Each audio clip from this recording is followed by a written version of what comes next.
Hello बच्चों, 11th 12th और JEE की तैयारी करने वाले सभी बच्चों का मेरे यूट्यूब चैनल पर स्वागत है। पिछली मैंने वीडियो में ब्लैक बुक के कुछ क्वेश्चंस को सॉल्व किया था।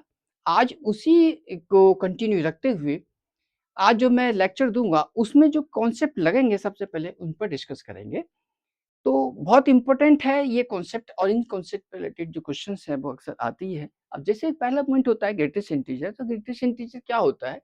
तो इसका मीन्स होता है लेस देन और इक्वल बट नॉट ग्रेटर। इसको हम रिप्रेजेंट करते हैं एक बड़ी ब्रैकेट से। जैसे सपोज कीजिए कि यदि अगर मुझे 2 का ग्रेटेस्ट इंटीजर चाहिए तो वो 2 आएगा, और यदि अगर मान लीजिए मुझे 2.5 का ग्रेटेस्ट इंटीजर तो वो 2 आ जाएगा, और माइनस का 1.5 का ग्रेटेस्ट इंटीजर अगर मुझे निकालना है तो वो माइनस का 2 होता है। This is the greatest integer. उसके बाद में क्या होता है कि यदि अगर मान लीजिए नेक्स्ट पॉइंट है कि यदि अगर मान लो y इज इक्वल टू कोई है x लाइन, और इसका ग्राफ अगर हमें ड्रॉ करना है तो वो एक स्ट्रेट लाइन इस तरीके से पास होती है। यदि अगर मैं इसी में y का मॉड x कर देता हूं तो y is equal to mod x, तो इसका जो ग्राफ होता है वो ये और ये हो जाता है, ये ग्राफ। मेरे कहने का मतलब यह है कि यदि किसी कम फंक्शन में हम x पे मोड लगा देते हैं तो वो जो ग्राफ होता है वो बाई के सिमेट्रिक होगा, यानी कि बाई के राइट में और बाई के लेफ्ट में दोनों इक्वल पार्ट में बढ़ जाता है कि जितना ग्राफ बाई के राइट में आएगा उतना ग्राफ बाई के लेफ्ट में हो जाएगा। इसी तरीके से यदि अगर हम मान लीजिए कि भाई कोई फंक्शन अगर हम एफ एक्स इक्वल टू लें और लॉग मॉड एक्स लें, तो ये जो ग्राफ होता है वो इस तरीके से और ऐसे करके जाएगा। तो कुल मिलाकर के जो ग्राफ हमारे पास में बाई के राइट में जाता है उतना ही ग्राफ बाई के लेफ्ट में जाता है। ये जो ग्राफ है। अब उसके बाद में नेक्स्ट देखिएगा, अगला क्या है कि भाई होमोजीनियस फंक्शन क्या होता है। तो होमोजीनियस जो फंक्शन होता है, अब अगर मान लीजिए कोई फंक्शन आपके पास में एफ एक्स वाई का फंक्शन गिवन है, तो अगर हम एफ लैम्डा एक्स और एफ लैम्डा वाई की वैल्यू निकालें तो लैम्डा की पावर एन और एफ एक्स वाई अगर आता है इस फॉर्म में निकल के आता है तो वो फंक्शन होमोजीनियस फंक्शन कहलाता है। अगर हमें होमोजीनियस फंक्शन चेक करना है तो एक्स के स्थान पर लैम्डा एक्स, वाई के स्थान पर लैम्डा वाई रख के उसे कैलकुलेट करके देखिए, यदि अगर वो ये सिचुएशन आती है तो that is the homogeneous function, otherwise note. दूसरा फंक्शन आता है, दूसरी क्या चीज है, अब आती है लॉ की प्रॉपर्टी। लॉ की प्रॉपर्टी बहुत इंपॉर्टेंट है। क्या कि यदि अगर मान लीजिए लॉग और यहाँ पे है m, ये a is equal to b, अब मुझे यहाँ से लॉग खत्म करना है तो क्या करूंगा, ये वाली चीज यहाँ जाएगी तो वो कितने हो जाएगा यहाँ से कि a इज इक्वल टू ये वाला नंबर इधर जाकर के ये पावर में इसके आ जाएगा। लेकिन बात ध्यान रखिएगा क्या कि यहाँ पर a की वैल्यू और m की वैल्यू ग्रेटर देन 0 होनी चाहिए। a और m की वैल्यू ग्रेटर देन 0, और दूसरी बात m की वैल्यू कभी भी 1 के इक्वल नहीं होती है।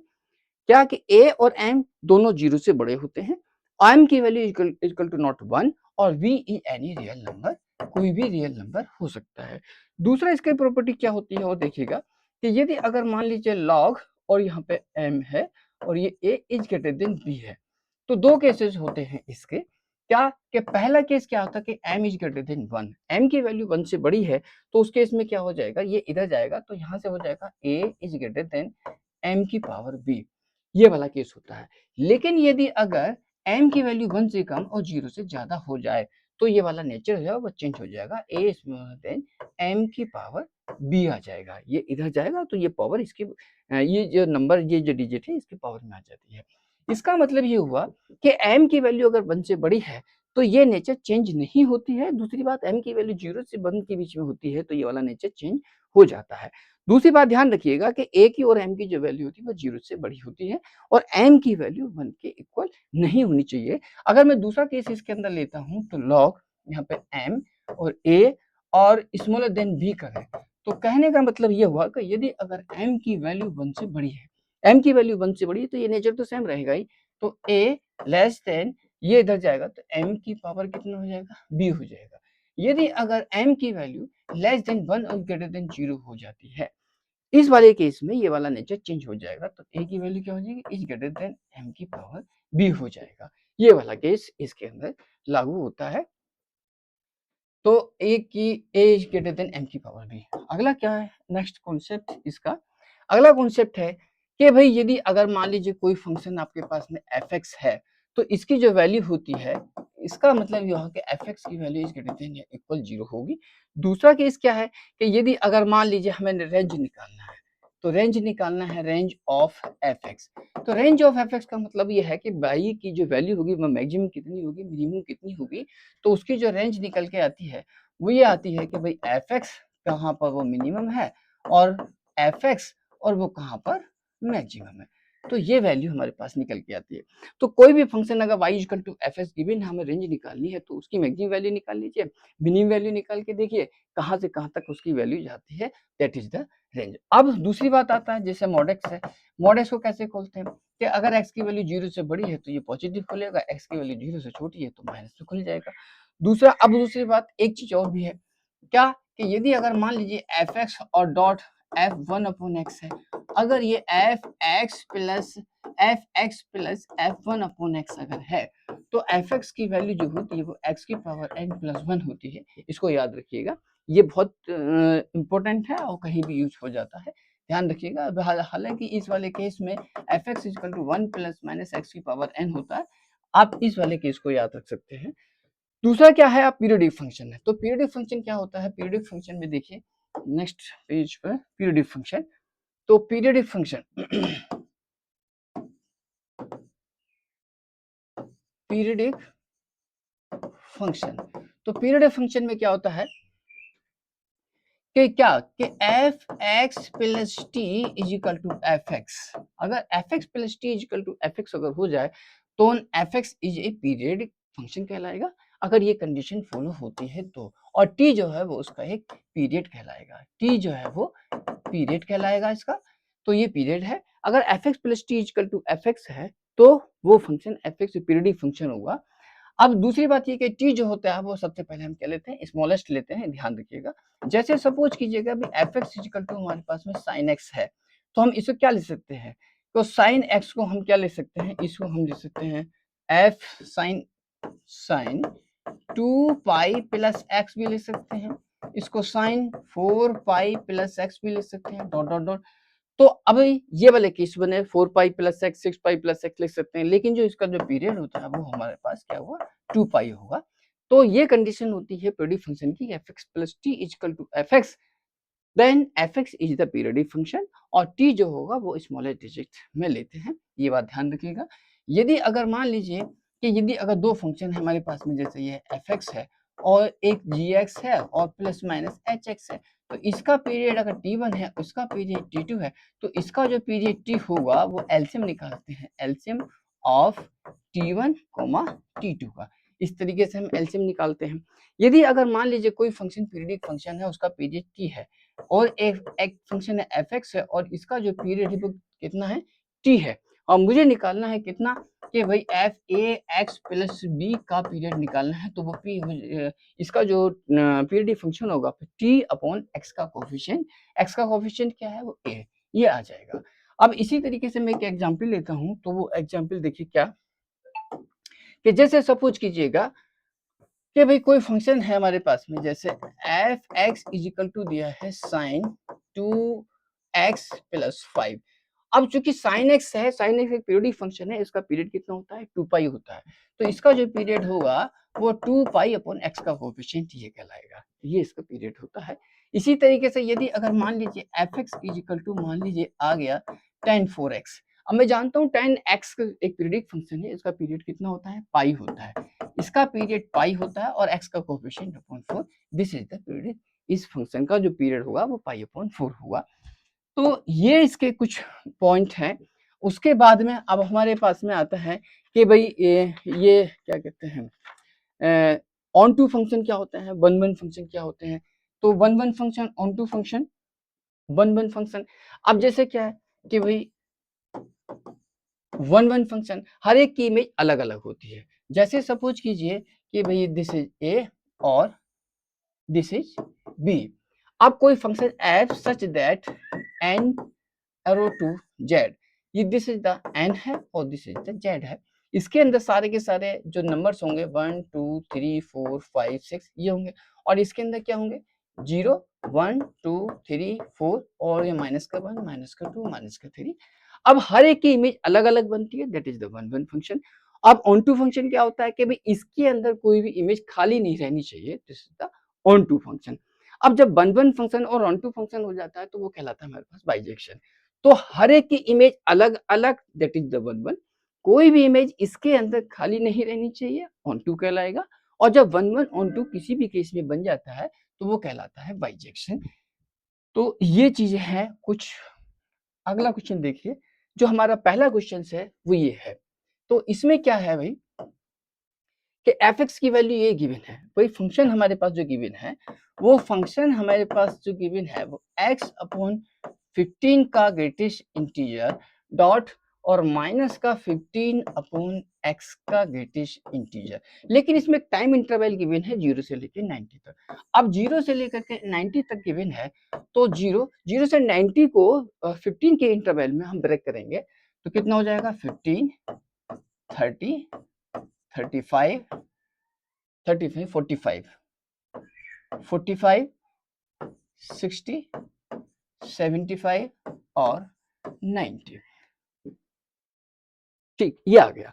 अब हमें पास निकालना है, किसकी वैल्यू निकालनी है? मान लीजिए हमें निकालना है x अपॉन 15 की वैल्यू, इसकी ग्रेटेस्ट इंटीजर की वैल्यू चाहिए।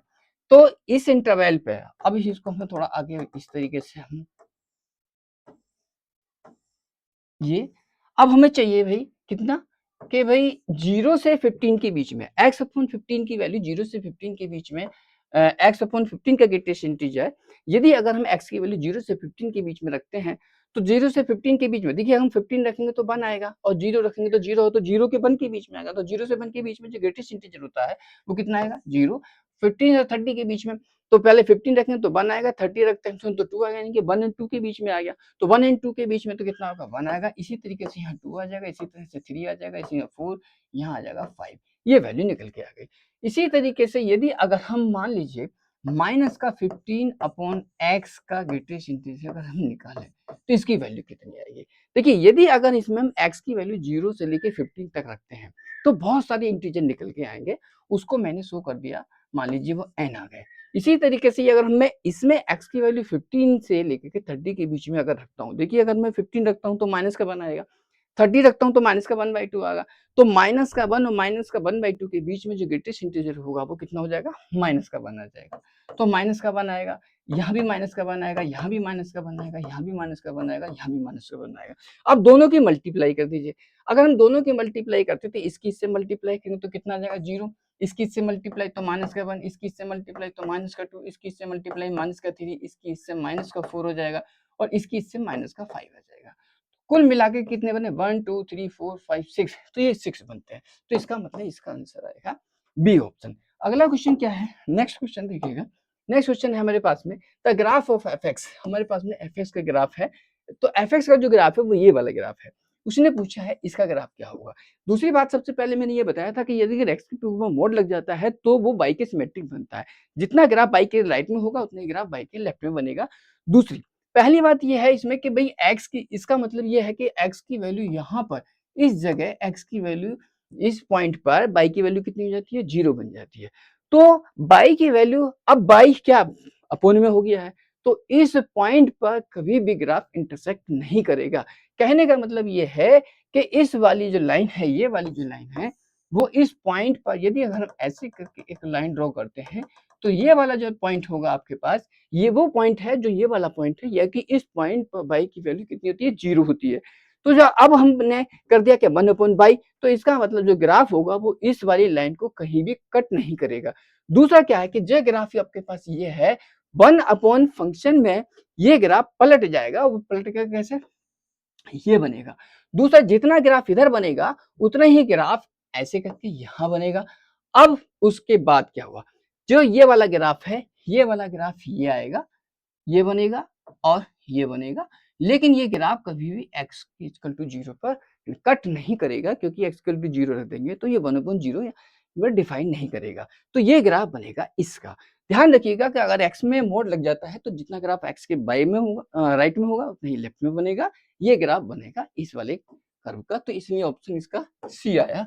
नेक्स्ट अगला क्वेश्चन क्या है, नेक्स्ट क्वेश्चन है हमारे पास में कि भाई कौन सा फंक्शन हमारे पास में होमोजीनियस है। तो होमोजीनियस की कंडीशन मैंने आपको बताई थी क्या, कि यदि अगर मान लीजिए कोई function lambda X comma lambda Y equal to lambda की पावर n और एफ एक्स कोमा वाई आता है, तो that is the homogeneous function. इस कंडीशन को अगर फॉलो करता है तो अगर हम x की जगह लैम्डा एक्स, y की जगह लैम्डा वाई रखते हैं तो ये वाला कंडीशन। अब देखिए फंक्शन एफ एक्स, देखिए हमारे पास में जो फंक्शन एफ एक्स की वैल्यू गिवन है एक्स साइन वाई प्लस का वाई और साइन एक्स हम रखते हैं। तो अगर हम यहाँ से निकालें F lambda X comma lambda Y की वैल्यू निकालें तो यहाँ से लैम्डा एक्स हो जाएगा, साइन लैम्डा होगा वाई आ जाएगा, और प्लस का यहाँ से लैम्डा वाई आ जाएगा और यहाँ से आ जाएगा लैम्डा एक्स आ जाएगा। तो ये इक्वेशन जो होती है हमारे पास में is equal to not lambda की power n f x y की फॉर्म में नहीं आएगा। तो इसलिए मतलब ये वाला फंक्शन होमोजीनियस फंक्शन नहीं है। अब हम दूसरे वाले फंक्शन देखिए, तो दूसरा जो फंक्शन है अपना g x y is equal to given है कितना भाई x इंटू ई की power x y upon x plus का कितना है y और इंटू ई की पावर x अपॉन वाई। अब हम x के स्थान पर लैम्डा x रखते हैं, x के स्थान पर तो g lambda x comma lambda y रखते हैं, तो यहाँ से बनेगा लैम्डा x और ये बनेगा e की पावर y अपॉन x और यहाँ से बनेगा लैम्डा और y और यहाँ से बनेगा e की पावर x अपॉन y। अब हम यहाँ से y बाहर लेते हैं तो y और ये जो फंक्शन बनेगा, अगर नेक्स्ट जो फंक्शन बचेगा क्योंकि हमने लैम्डा कॉमन ले लिया तो ये बनेगा कितना जी एक्स कोमा वाई। तो ये कंडीशन को फॉलो किया तो इसका मतलब बी ऑप्शन जो होगा वो homogeneous function, this is the homogeneous function कहलाएगा। तो ये हुआ। अगला क्वेश्चन क्या है, नेक्स्ट क्वेश्चन देखिए, ये क्वेश्चन 27 मिस्टेक है इसमें। अगला क्वेश्चन, अब जैसे ये फंक्शन है हमारे पास में क्या है कि भाई maximum integral value of x in the domain this, इसमें निकालना है। क्योंकि लॉग में है तो इसकी जो वैल्यू होगी वो 0 से बड़ी होनी चाहिए। ये अभी लॉग की प्रॉपर्टी में मैंने बताया भी था, यानी कि 1/3 ब्रैकेट में लॉग और 4 ब्रैकेट में x माइनस 5, ये वैल्यू इज ग्रेटर देन 0 होनी चाहिए। तो ये 0 से बड़ी हुई। अब हम 1/3 को इधर लेके जाएंगे तो ये वाला जो डिजिट है वो इसकी पावर में जाएगा। तो ध्यान से देखिएगा, लॉग बेस में 4 ब्रैकेट में x माइनस 5। अब दूसरी बात, चूंकि ये वैल्यू 0 से 1 के बीच में है तो ये वाला इसका जो नेचर है वो चेंज हो जाएगा। तो वो कितना आ जाएगा 1/3, तो 1/3 की पावर 0 हो जाएगा, यानी कि इसको हम 1 लिख सकते हैं लेस देन 1। चूंकि 1 से कम होना चाहिए लेकिन नेगेटिव नहीं होना चाहिए, इसलिए हम 0 से बड़ा लिखेंगे। अब उसके बाद में 4 को खत्म करेंगे, वो यहाँ से इसको लॉग को खत्म करेंगे तो ये 4 इधर जाएगा, तो ये हो जाएगा x माइनस का 5 लेस देन ये हो जाएगा 4 की पावर 1 और यहाँ से होगा ग्रेटर देन 4 की पावर 0। तो अब ये कितना बना x माइनस 5 लेस देन 4 और इज ग्रेटर देन 1।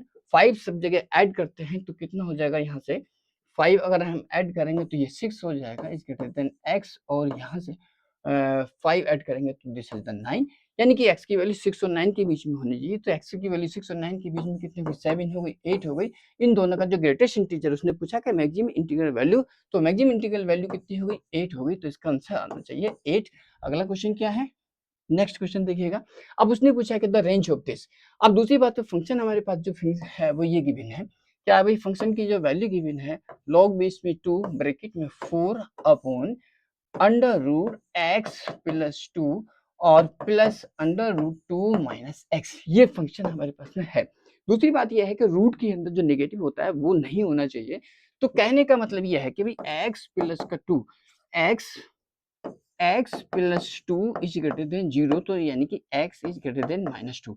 दूसरा क्या है कि भाई 2 minus x is greater than 0, यानी कि x माइनस 2 लेस देन 0 और x इज लेस देन 2। अब ये क्या बना कि यदि इन दोनों को केस को बनाते हुए यदि हम ग्राफ ड्रॉ करते हैं तो दिस इज द 2 और दिस इज द माइनस 2, तो यानी कि x की जो वैल्यू होगी वो 2 और माइनस 2 के बीच में होनी चाहिए, x की वैल्यू इन दोनों के बीच में होनी चाहिए। अब मुझे इसका क्या निकालना है, रेंज निकालना है। रेंज निकालने के लिए मुझे ये चेक करूंगा कि f(x) की वैल्यू किस पॉइंट पर मैक्सिमम दे रहा है, किस पॉइंट पर मिनिमम दे रहा है। अगर मैं x की वैल्यू इसके अंदर 2 पुट करता हूँ, एट x इक्वल टू 2, तो log बेस 2 ब्रैकेट में x की वैल्यू 2 रखूंगा तो 0 हो जाएगा। तो यहाँ से बनेगा 4 अपॉन यहाँ से x की वैल्यू 2, यहाँ से बनेगा 2 4, तो यानी कि 2 बनेगा, 2 से 2 कट गया, तो इसका मतलब वैल्यू आ गई हमारे पास में log बेस 2 ऑन 2 पर 1 आएगी, तो ये वैल्यू इसकी होगी मैक्सिमम। इसी तरीके से अगर मैं -2 रखता हूँ तो -2 रखिए तो ये 0 हो जाएगा, ये प्लस का 4 बनेगा तो ये बात वही आएगी निकल के। तो मैक्सिमम वैल्यू तो इसकी निकल के आ गई 1 और मिनिमम वैल्यू निकालने के लिए मुझे क्या करना पड़ेगा, 0 रखना पड़ेगा। तो ये अगर मैं 0 x की वैल्यू 0 पुट करता हूँ तो ये वैल्यू कितनी बनेगी यहाँ से, log बेस में 2 4, तो 0 यहाँ रखिए, 0 यहाँ रखिए, तो √2 तो कितना बन जाएगा, 2√2, तो 2√2 बन जाएगा।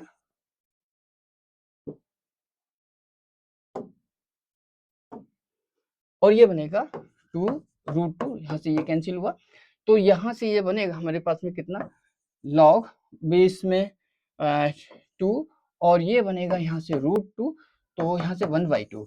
तो इसका मतलब मैक्सिमम वैल्यू इसकी 1 आ गई और मिनिमम वैल्यू इसकी 1/2 आ गई, तो this is the minimum value.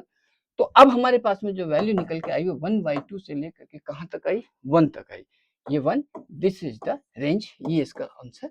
Next अगला क्वेश्चन क्या है, नेक्स्ट क्वेश्चन क्या है, देखिए कि the number of integral satisfy this equation.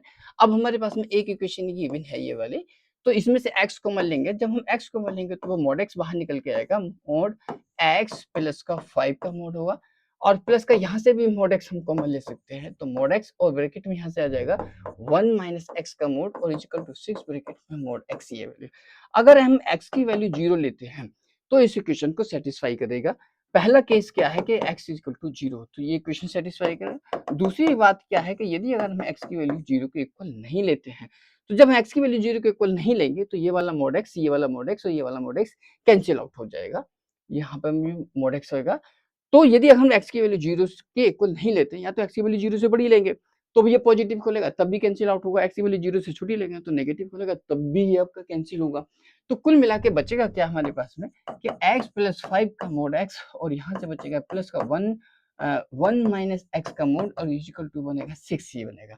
अगर मैं x की प्लस 5 की वैल्यू कितना रखूँ 0 के इक्वल, तो x की वैल्यू माइनस का 5 हुआ, तो कहने का मतलब ये हुआ कि यहाँ से 0 और यहाँ माइनस का 5 और यहाँ से x 1 minus x equal to 0, तो x की वैल्यू 1 ये बनी, यहाँ से लेके यहाँ तक तो माइनस का 1 माइनस का 2 माइनस का 3 और माइनस का 4, तो ये पॉइंट्स बने इसके। उसने पूछा है कि नंबर ऑफ इंटीग्रल पॉइंट्स कितने हो गए, तो 1 2 3 4 5 6, 1 2 3 4 5 6 7, 7 इसके इंटीग्रल पॉइंट्स हुए, क्योंकि हम x की वैल्यू कहीं भी इस लाइन पर रखते हैं तो उनके बीच की जो डिस्टेंस होगी वो हमेशा 6 के इक्वल होगी। दूसरा बेस क्या है कि ये जो इंटीग्रल वैल्यूज हैं वो इस इक्वेशन को सेटिस्फाई करते हैं, तो इसलिए इसके जो नंबर ऑफ इंटीग्रल्स जो पॉइंट्स हुए वो हमारे पास कितने हुए, 7 हुए, ये इसका आंसर हुआ। क्यों 1 2 3 7 हुए। अगला क्वेश्चन क्या है, नेक्स्ट क्वेश्चन देखिएगा कि which of the following is not odd function, कौन सा ऑड फंक्शन है। यदि अब ऑड फंक्शन किसे कहते हैं, कि ऑड फंक्शन क्या होता है कि f माइनस एक्स माइनस का fx हो जाए दैट इज ऑड फंक्शन, और इवन फंक्शन कौन सा होता है,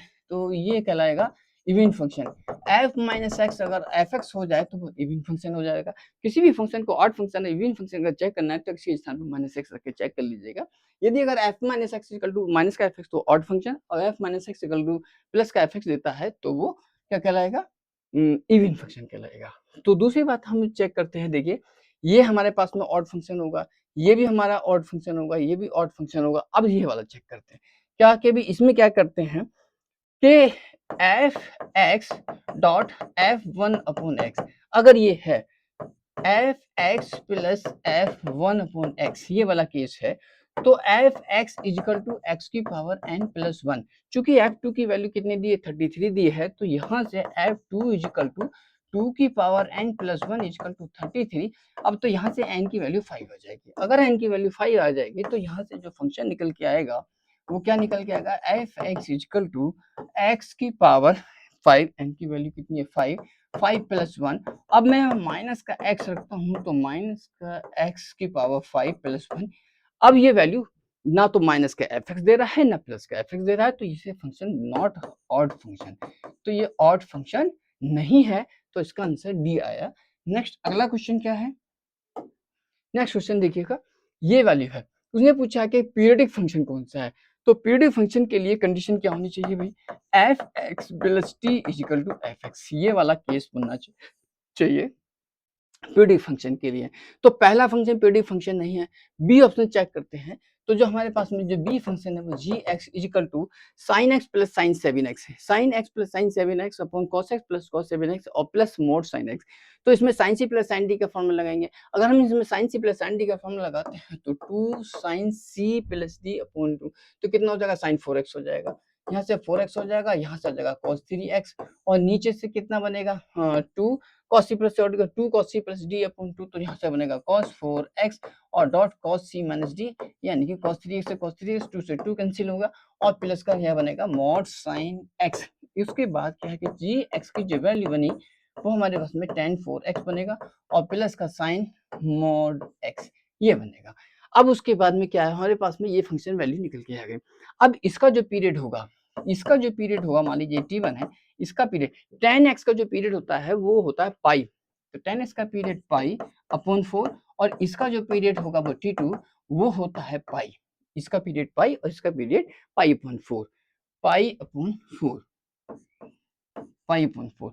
तो इसका जो पीरियड होगा वो t इजिकल टू होगा LCM of pi upon 4 comma pi. अब पाई अपॉन 4 और पाई का जो एलसीएम अगर हम निकालें तो वह निकल का आएगा पाई। अब ये देखिए उसने पूछा क्या कि फंडामेंटल जो पीरियड होना चाहिए वो पाई होना चाहिए, वो पीरियडिक फंक्शन कौन सा है, तो वो इसका आंसर आएगा बी।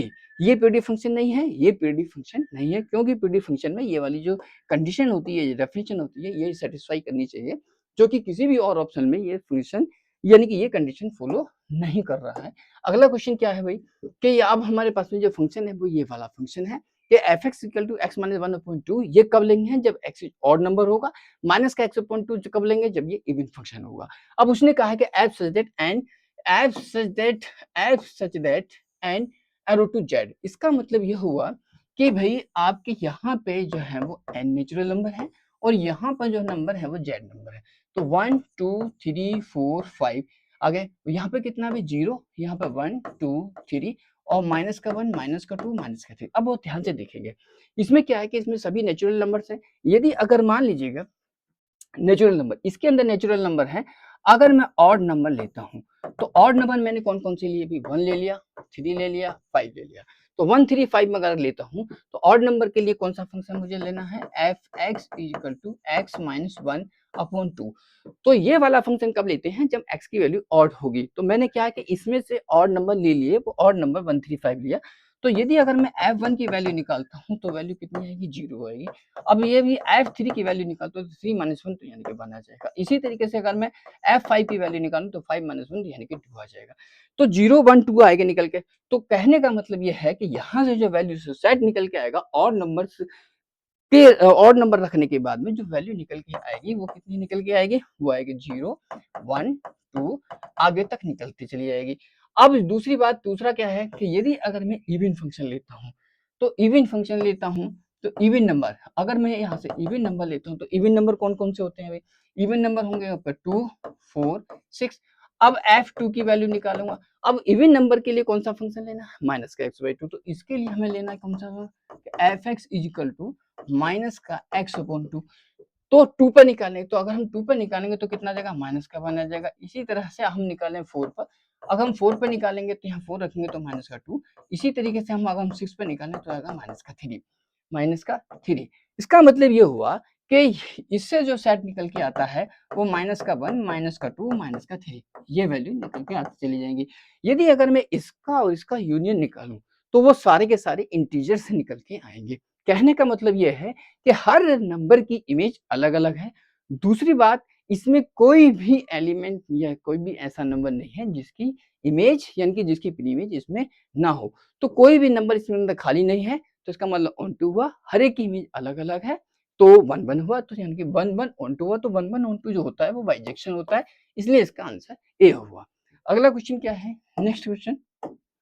हाँ भाई, अब हमारे पास में ये फंक्शन है। देखिए एफ एक्स की वैल्यू ये गिवन है। उसने कहा कि जी x is the inverse of f x. कहने का मतलब ये है कि भाई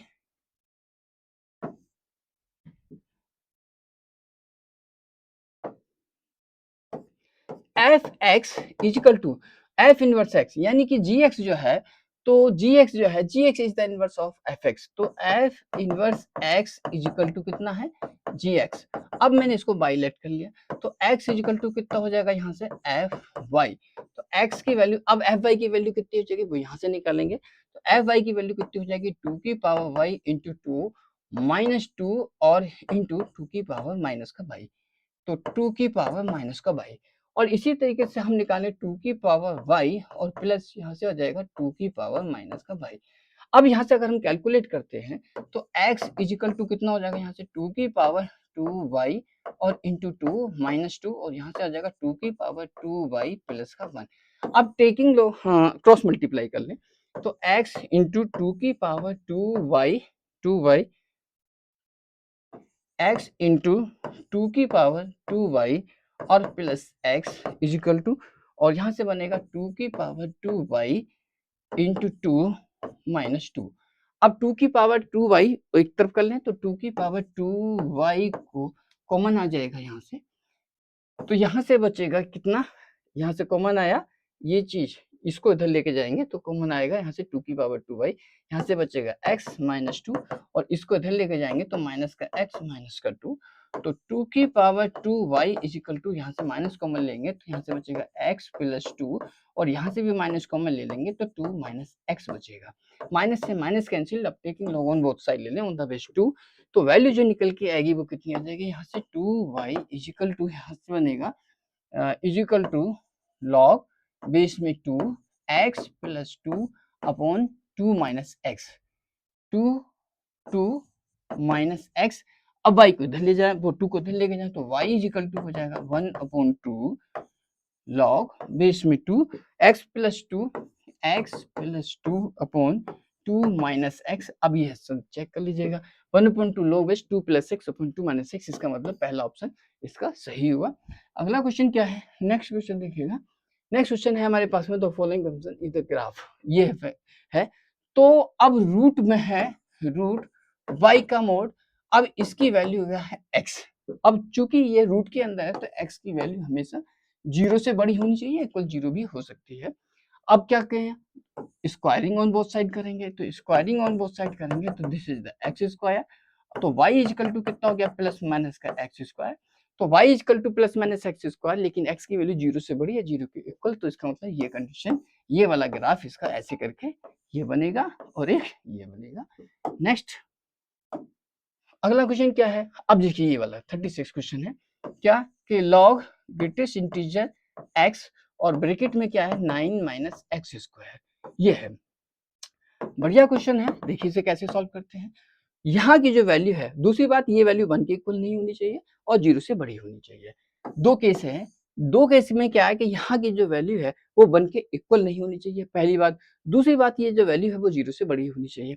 यदि अगर मैं x की वैल्यू 0 1 2, अगर मैं x की वैल्यू 0 से 1 के बीच में लेता हूँ तो वैल्यू 0 हो जाएगी, तो इसका मतलब इस केस में हम नहीं रख सकते। अगर x की वैल्यू 1 से 2 के बीच में है तो 1 से 2 के अगर जो ग्रेटेस्ट इंटीजर होगा 1 होगा, तो इसका मतलब इस वाले केस में भी नहीं रख सकते। तो 1 से 3 यानी कि 2 से 3, अगर x की वैल्यू x बिलोंग्स टू 2 से लेकर के 3 के बीच में अगर हम रखते हैं तो वैल्यू ये सेटिस्फाई करेगा, तो इसका मतलब जो ग्रेटेस्ट इंटीजर x होगा वो 2 होगा। तो अब उसके बाद में जो फंक्शन हुआ हमारे पास f x is equal to log greatest integer कितना हो जाएगा, ये इसके बीच में तो हो जाएगा 2 और ब्रैकेट में आ जाएगा 9 माइनस का एक्स स्क्वायर, ये वैल्यू हुई। अब दूसरी बात ये है कि x की वैल्यू जो है वो हमारे पास में कितनी है, x इज इक्वल टू 2 से 3 तक, और this is the greatest integer, this is the open bracket, ये वैल्यू हमारे पास में आ गई। अब हम उसके बाद में क्या करेंगे, ग्रेटेस्ट इंटीजर हमारे पास में 2 है, अब इसका होल स्क्वायर करेंगे, तो इसका होल स्क्वायर कितना हो जाएगा कि एक्स स्क्वायर इक्वल टू हो जाएगा 4 और यहाँ हो जाएगा 9 ओपन ब्रैकेट। अब कहने का मतलब इसमें ये हुआ कि इसकी जो वैल्यू हुई वो 4 से लेकर 9 तक, दिस इज द 4 और दिस इज द 9। अब हम बनाना क्या, हमें तो ये वाली फॉर्मेट चाहिए 9 माइनस एक्स स्क्वायर। अगर मैं यहाँ माइनस का एक्स स्क्वायर करता हूँ तो ये वैल्यू हो जाएगी माइनस का 9 और कॉमा माइनस का 4, this is the close bracket, this is the open bracket. तो यहाँ से लेके ये वाला जो केस बनेगा वो माइनस का 9 और माइनस का 4 ये बनेगा। उसके बाद में क्या है कि भाई 9 प्लस करना है, अगर हम ऑन बोथ साइड 9 प्लस करते हैं इसके अंदर तो यहाँ हो जाएगा 9 माइनस का x square is equal to 9 plus करिए तो यहाँ 0 बन जाएगा, दिस इज द 0 और 9 इसमें प्लस करेंगे तो यहाँ से आएगा 5, तो दिस इज द 5, ये ओपन क्लोज ब्रैकेट हुआ। अब चूंकि लॉग में है तो हमारे पास फंक्शन क्या है वो ये है, तो लॉग लेते हैं ऑन बोथ साइड, तो log on the base two 9 minus x square is equal to, अब इसमें लॉग लेंगे तो लॉग जीरो की वैल्यू कितनी हो जाएगी, माइनस का इन्फिनिटी, और यहाँ से बचेगा हमारे पास लॉग बेस टू और लॉग बेस टू और यहाँ हो जाएगा 5, ये इसका आंसर आया। अब माइनस का infinity log base two 5, this is the answer C36।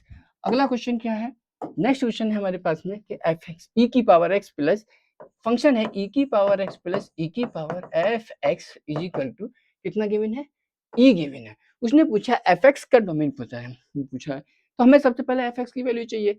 अब हम इसमें क्या करेंगे, ई की पावर इसको सबसे पहले इधर लेके जाएं, तो F x is equal to e minus e की पावर एक्स। अब taking log on both side करते हैं, तो लॉग ई की power f x is equal to यहाँ से बन जाएगा लॉग ई माइनस ई की पावर एक्स, बेस में ई है तो यहाँ पे एफ एक्स यहाँ आ जाएगा, तो एफ एक्स की जो वैल्यू आ जाएगी f x is equal to कितना बन जाएगा यहाँ से लॉग ब्रैकेट में ई माइनस ई की पावर एक्स बना।